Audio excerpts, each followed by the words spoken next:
So ayan mga boss, may winasak tayong kotse dito. Ayan, tignan nyo, wasak na wasak talaga. Inayos pala yan mga boss. Ayan yung sira. Yan, umaalog yung fan motor na yan. So ito yung pampalit natin, bagong bago.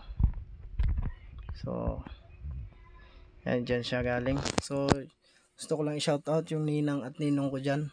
Maraming salamat po sa inyo ninong at ninang sa tiwala na ibinigay nyo sa akin na ako yung gagawa sa inyong sasakyan. Yun, maraming salamat po ulit. So ayan na mga boss, fast forward tayo. Ayan na, ikabit na natin yung bago. Ayan, ibabalik na lang natin yung mga dapat ibalik, kung ano man yung pinagtanggal natin. So let's go. So ayan na siya, ay balik na natin. Parang walang bakas na pinagbaklasan eh. Pogi-pogi ng sasakyan ng aking ninong at ninang dyan, oh. Yan nga pala ay Mitsubishi Mirage.